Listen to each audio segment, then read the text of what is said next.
The end of a cycle is never a blunt conclusion, but the silent turning of an unseen wheel. At first, the movement is imperceptible. Only when the weight of repetition grows unbearable do you begin to notice the subtle grinding beneath your feet. That heaviness is the signal, the inner tremor, whispering that a familiar story is demanding to be seen differently. The empath, the one who has carried burdens like sacred relics, finds themselves standing at the edge of revelation. The world they thought was random, chaotic, even cruel, suddenly arranges itself into a pattern, and patterns, once glimpsed, can never be unseen. The narcissist, who once seemed like a figure of power, a consuming force, seductive and dark, is not toppled by struggle or heroic effort. Instead, the mask slips quietly in the face of weary recognition. The empath who has gazed too long into another's abyss begins to see clearly. The drama is no longer about domination or surrender, victim or victor. That was only the surface. The deeper truth is archetypal. Shadow and light, anima and animus, healer and devourer. They are not roles randomly assigned, but ancient masks from a theater older than civilization itself. And when one recognizes the mask, the play begins to lose its grip. This is where the empath's journey truly begins.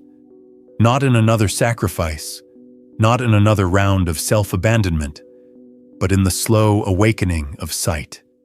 The realization dawns that the narcissist's insatiable hunger is not merely an external danger, but the mirrored echo of the empath's refusal to nourish their own soul. The devourer lives both outside and within. It is a brutal recognition, but also a liberating one. For once the mirror is acknowledged, there is a chance for something different. Projection, once unconscious, starts to dissolve. What seemed like fate begins to feel like choice. Dreams often reveal this shift before waking life does. In countless visions, the empath runs down corridors, chased by a figure who shifts form, lover, parent, monster, always demanding, always taking. But the crucial moment arrives when the dreamer stops running.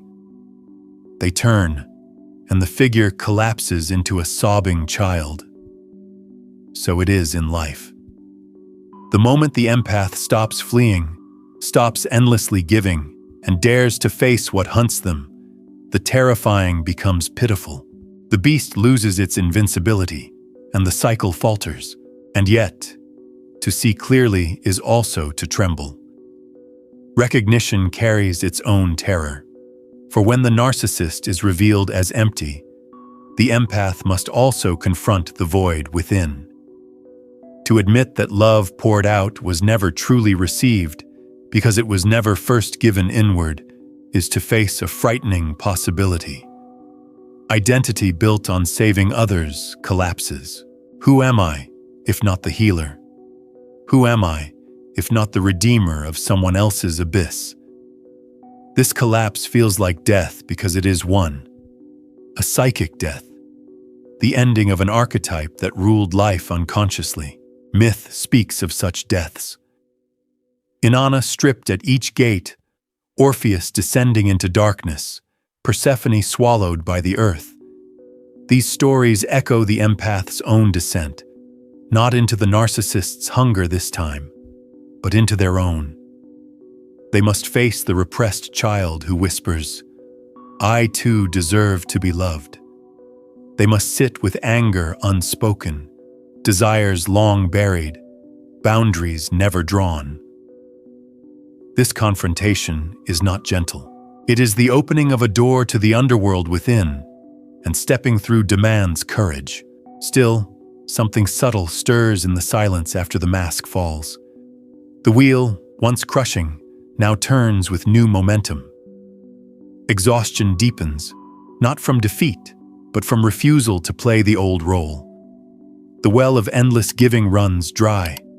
and in that emptiness, a seed is planted. The first fragile shoots of self-love begin to push through the cracked ground.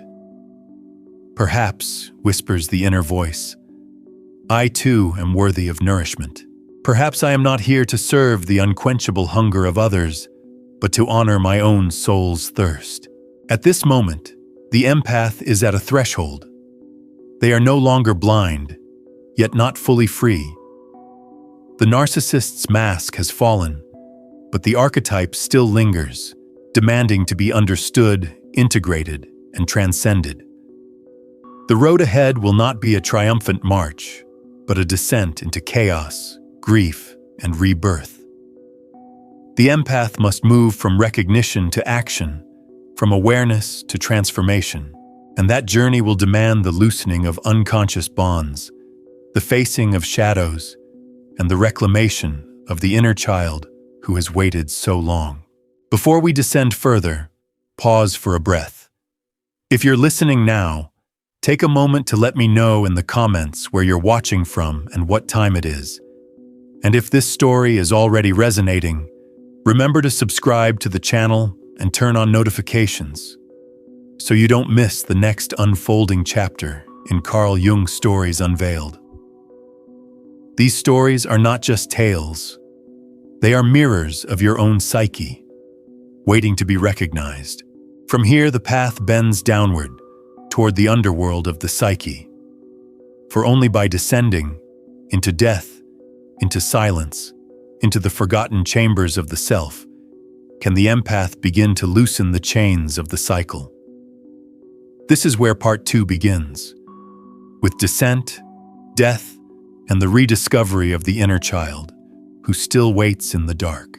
The descent begins not with a dramatic plunge, but with the slow unraveling of identity. The empath who once measured their worth by how much they could heal, absorb, or sacrifice feels that scaffolding begin to collapse. This collapse is terrifying because it does not arrive as a gentle invitation. It feels like disintegration, like the crumbling of a structure that once held everything together. The psychic death arrives as a void, and within that void is the first whisper of transformation. The myths speak of this stage as an underworld journey. Inanna strips away her garments at each gate. Orpheus walks downward with only his lyre, facing the shadows that cannot be charmed. These images are not distant allegories, but mirrors of what happens inside the empath when the old self dies. The descent is an initiation. Every protective mask, every garment of identity, healer, redeemer, savior, falls away. What remains is a naked confrontation with the inner child, the neglected hunger, the parts of the psyche once locked away in the basement of memory. At first, the empath resists. To acknowledge that the cycle was maintained not only by the narcissist's hunger, but also by their own collusion feels unbearable. The empath did not only give, they also refused themselves. They abandoned their own needs, convinced that nobility was found in sacrifice. But the unconscious is merciless in its pursuit of wholeness. It repeats patterns until the soul is forced to see its own complicity. The narcissist's endless appetite is but a mirror of the empath's refusal to drink from their own vessel. And so the inner landscape begins to shift. Dreams come, charged with symbols of suffocation, drowning, being chased, locked doors, and lost keys. These are not signs of death, but of dismantling, the ego's false identity being broken apart.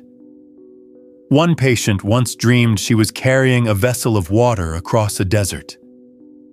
The sun burned her, but she trudged forward, believing that others would die of thirst without her. Finally, she fell. The vessel shattered, water spilling into the sand. She wept in despair, convinced she had failed everyone.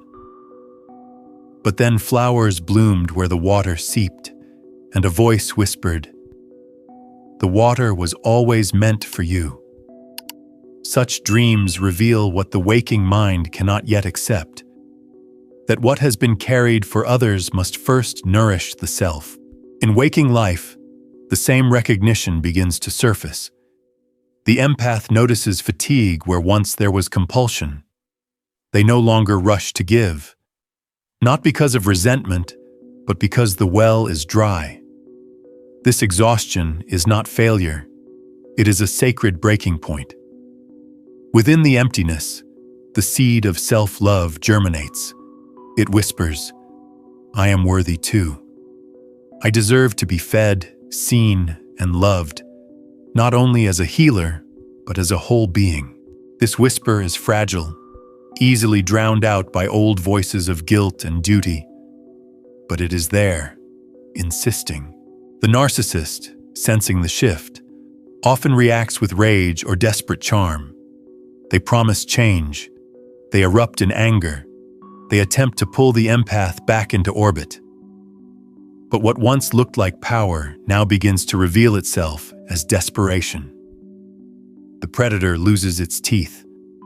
The god mask slips to reveal clay feet. The spell begins to dissolve. What terrified now looks small, pitiful, even childlike. And yet, the empath is not free just because the narcissist appears weakened. The deeper work is inward, to meet the inner child whose cries were never heard. That child is not gentle. They rage for being ignored. They cry for the love withheld. They demand recognition, not as a ghost, but as a living part of the psyche. To embrace this child is to reclaim energy once bound in projection. It is to acknowledge anger, to name desire, to draw boundaries once unthinkable. This is the descent's true demand, not merely to see the narcissist for what they are, but to meet oneself in the darkness.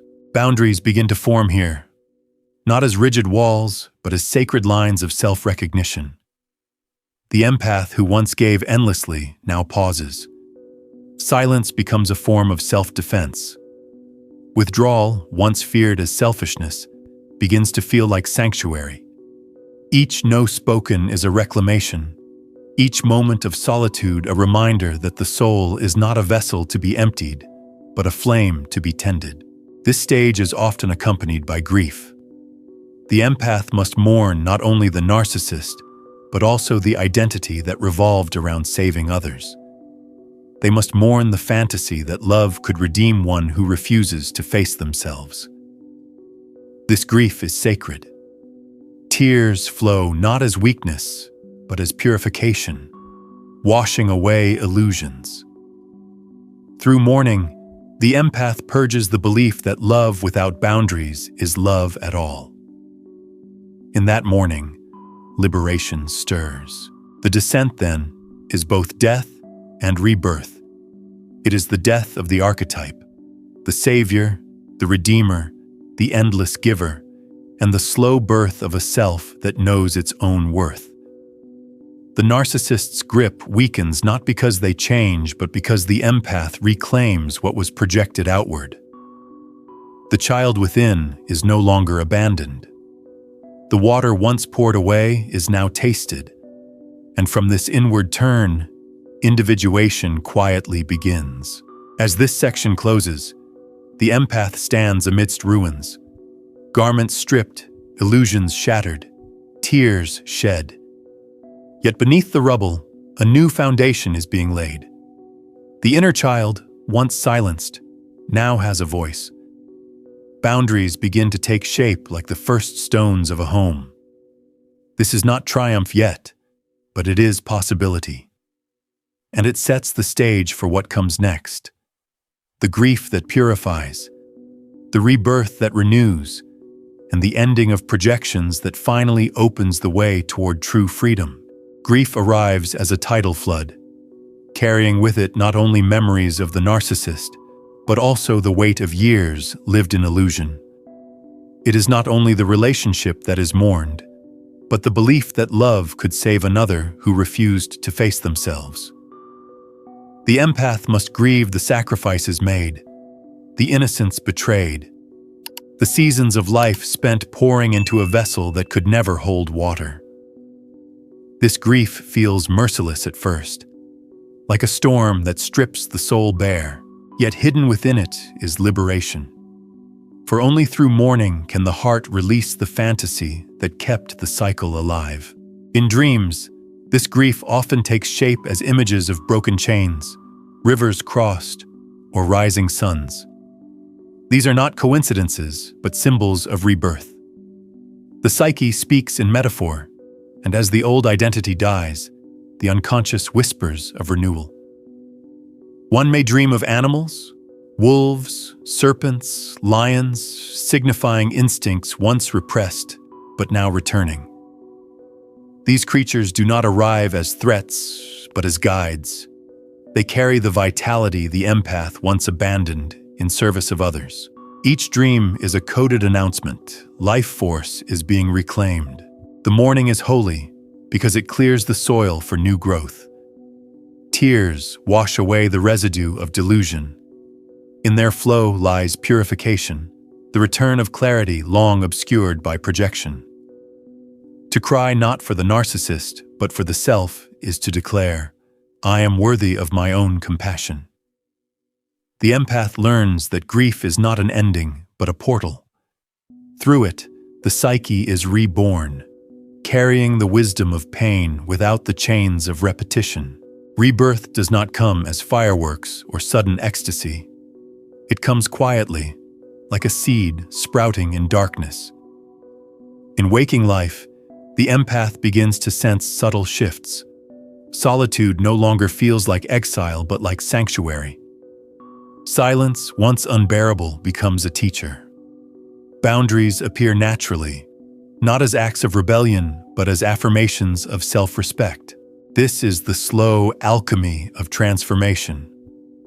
What was once compulsive sacrifice becomes conscious choice. What was once blind entanglement becomes lucid detachment. The narcissist, stripped of projection, is no longer a figure of terror. Their rage is revealed as desperation, their power as fragility. They may still rage, charm, or demand, but their mask has lost its divinity. The empath no longer confuses abuse for love. They no longer see the devourer as a god to appease, but as a mirror that once reflected their own refusal to love themselves. The spell is broken. Projection ends, and with it, the cycle dissolves. This collapse of projection is pivotal. Projection was the glue that bound empath and narcissist together. The empath projecting the unloved child onto the narcissist projecting their emptiness onto the empath. When the empath withdraws projection and tends to their own inner child, the bond evaporates. The narcissist cannot hook what is no longer offered. They may seek supply elsewhere, but the awakened empath no longer resonates with that hunger. This is freedom, not the destruction of the other, but the refusal to play the role. Freedom, however, is not without its vertigo. When the old compass, which always pointed toward another's suffering, no longer gives direction, the psyche trembles. To live without the cycle feels like stepping into a void. The unconscious fears this nothingness more than it fears pain. And yet, this void is sacred. For in it lies the possibility of a new center. Not an orbit around another's hunger, but a gravitational axis within. The empath begins to sense individuation, the process of becoming whole, claiming both light and darkness as their own. Here lies the paradox. The narcissist, though destructive, becomes an unwilling initiator. By forcing the empath into the depths of grief and projection collapse, they awaken individuation. The real enemy was never the narcissist, but the empath's blindness to their own shadow.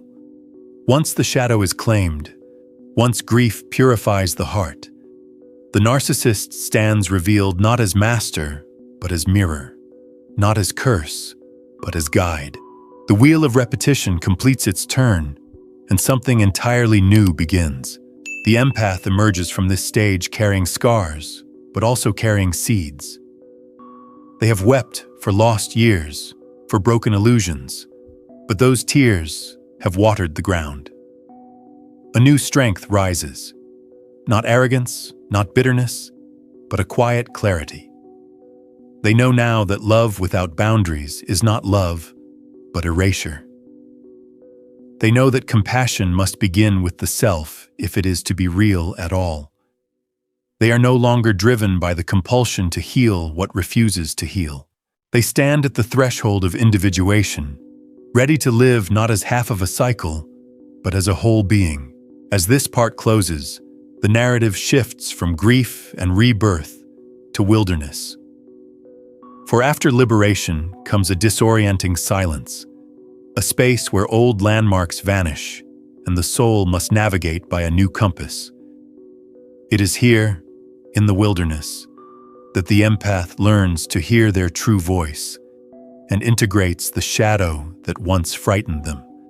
The journey forward will not be easy, but it will be theirs. The wilderness arrives not as a tranquil meadow, but as a stark expanse where familiar markers vanish. When the empath steps beyond the cycle, they find themselves stripped of the old compass, uncertain of direction.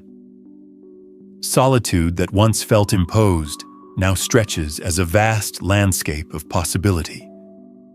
Yet in that openness lies both terror and promise. Without the narcissist's gravitational pull, without the endless role of redeemer, who are they? This question echoes like thunder in the stillness. Who am I, if not defined by another's hunger? At first, the wilderness feels cruel. The silence is louder than the chains ever were. Without someone to rescue, without someone to absorb, the empath trembles. They wander in uncertainty, doubting their own voice, fearing the void. But the void, though unsettling, is sacred. For in emptiness, the psyche can finally hear itself. The empath begins to notice whispers, soft at first, then stronger, the true voice that had long been drowned out. This voice does not command endless giving. It asks for balance, for honesty, for the courage to claim both desire and boundary. Here the shadow appears not as an enemy, but as a sister waiting to be integrated. The myths speak of Inanna, stripped of her jewels, standing naked before Ereshkigal, her dark counterpart. This archetype mirrors the empath's confrontation. The shadow sister is all that was repressed, the one who says no, the one who rages, the one who desires fiercely. To integrate her is to reclaim the energy once exiled. Without this integration, the unconscious will recreate the cycle. With it, the empath steps into wholeness. Integration is not a single act, but a slow reckoning. Anger once swallowed rises like fire. Desires once buried emerge with insistence. Boundaries once unthinkable are drawn with clarity. These expressions of shadow are not regressions, but revelations. They are parts of the soul demanding recognition. To honor them is not to become cruel, but to become whole. Compassion without strength is martyrdom. Strength without compassion is tyranny. Only by holding both can the empath live authentically. As integration deepens, archetypes that once governed the cycle begin to loosen. The empath outgrows the redeemer mask. They cease to define themselves by endless sacrifice. Energy once trapped in repetition now flows into creation, relationships rooted in reciprocity, and the flowering of individuality. It is as though a river once dammed has broken free, watering a dry inner landscape. Dreams shift in tone, showing gardens, rivers, and fertile valleys, the psyche announcing renewal, but the unconscious tests new foundations. The narcissist may reappear, or a new figure may emerge wearing different clothes, but carrying the same hunger. This recurrence is not failure, but trial. Will the empath collapse into the old role, or will they stand firm? Each encounter becomes a proving ground. Each refusal to return strengthens the new identity. Wholeness is not forged in a single epiphany, but in repeated choices, each boundary a declaration that the cycle is truly over. One dream captures this test vividly. A theater filled with people worshiping a figure on stage.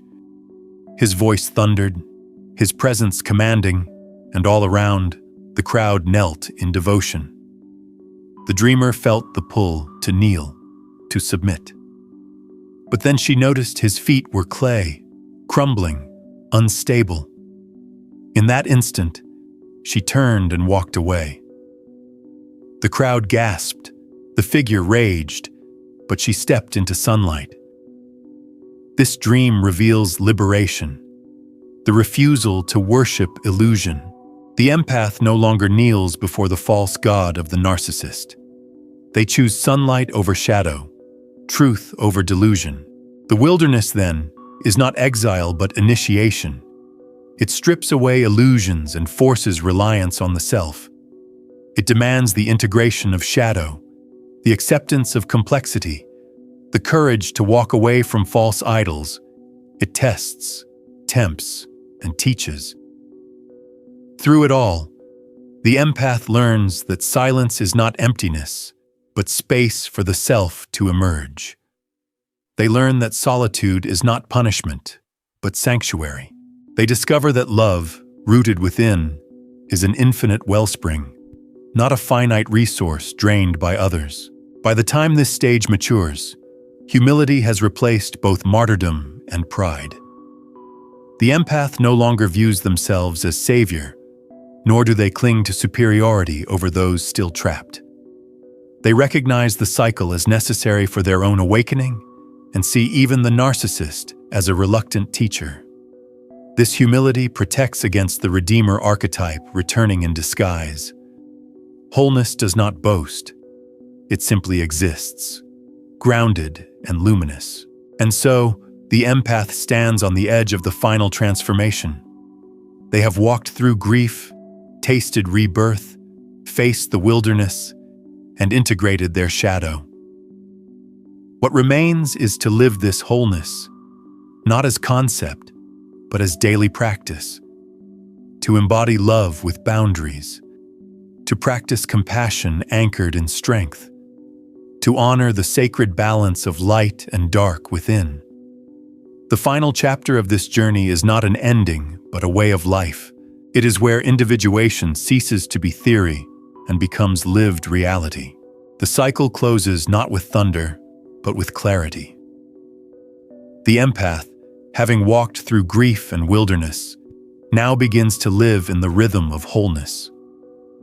Love, once compulsive and sacrificial, becomes deliberate, bounded, and reciprocal. No longer is compassion confused with self-annihilation.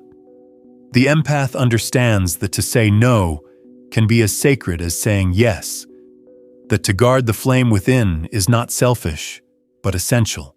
This is the quiet strength of individuation, the discovery that the true axis of life lies within, not in orbit around another's hunger.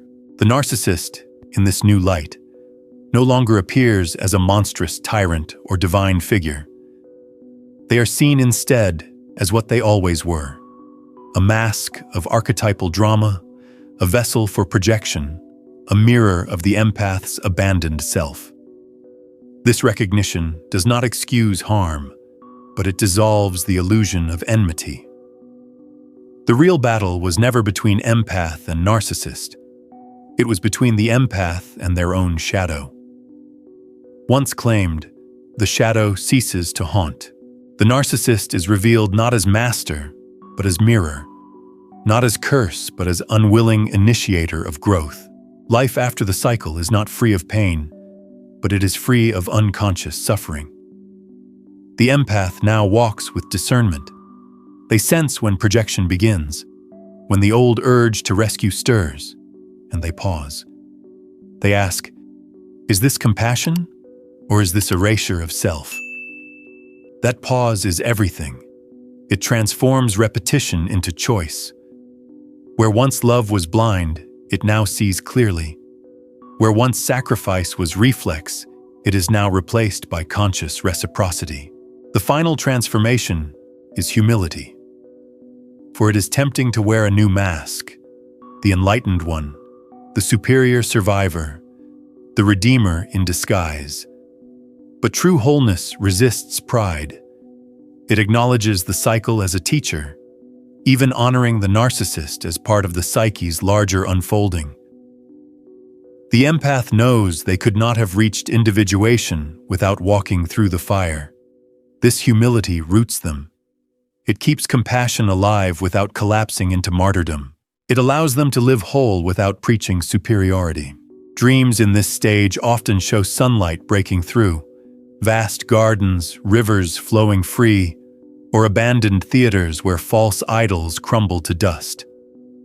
These are the psyche's affirmations. The old drama has ended. Projection no longer binds. Energy once drained flows into creation, intimacy, and authentic connection. The empath does not merely survive. They create, they love, they thrive in ways impossible before. Their very being becomes a guide for others. Not by intention, but by essence. They radiate the knowledge that one can endure the devourer and be reborn. And so the cycle ends, but not as annihilation. It ends as individuation, the conscious embrace of both light and shadow. The empath emerges no longer as victim, no longer as rescuer, but as whole. The wheel completes its turn, and what was once repetition becomes revelation. This is the end of unconscious bondage and the beginning of conscious living. The final image of liberation is not of a battle won, but of worship refused. In dreams, the narcissist stands on a stage, feet of clay crumbling, while the empath walks away into sunlight. This refusal is the essence of individuation, to no longer kneel before illusions, to no longer sacrifice to false gods of hunger. The empath, stepping into the light, embodies the collapse of idolatry. They see clearly that the narcissist was never a divine figure, never the center of their world, only a mirror that forced them to look inward. With this clarity comes a new ethic. Love is no longer an endless outpouring into emptiness. It is rooted within, grounded, and reciprocal. Compassion remains, but it refuses to bleed out endlessly. The empath now understands that self-respect is the soil from which true love grows. Saying no becomes as sacred as saying yes. Boundaries are not walls but altars, lines drawn to honor the soul's worth. This is the post-liberation ethic. Compassion anchored in autonomy, humility guarding against old illusions. The narcissist, once feared as predator, is reframed as an initiatory mask. They played their role, harsh and destructive, but the true journey was always inward. The empath learns that the real enemy was not the other, but their refusal to claim their own hunger, anger, and shadow. Once claimed, these exiled parts become sources of strength. The narcissist's role dissolves, their presence no longer central. The empath's life no longer orbits an absence. It roots itself in presence. Individuation begins here, not as a shining escape from darkness, but as the conscious embrace of both. The empath discovers that light without shadow is fantasy, and shadow without light is despair. Wholeness holds both, honors both, and lives in balance. This is not the end of struggle, but the end of unconscious struggle. The shift from compulsion to choice, from blindness to vision. As the cycle ends, the empath walks differently. Their voice no longer trembles when speaking boundaries. Their love no longer hides in sacrifice. Their solitude no longer feels like exile, but like sanctuary. They carry the wisdom of the underworld and the strength of rebirth. Their presence radiates quiet authority, the knowledge that one can be devoured and yet live, that one can face shadow and find the self. For those still in the cycle, the awakened empath becomes a guide, not through preaching, but through living. Their very existence testifies to the truth. The cycle can be survived, grief can purify, shadow can be integrated, and life can bloom anew. And so the story closes not with despair, but with paradox. The narcissist, though destructive, becomes the unwilling midwife of wholeness. The empath, once bound, emerges free. The wheel turns, and individuation begins.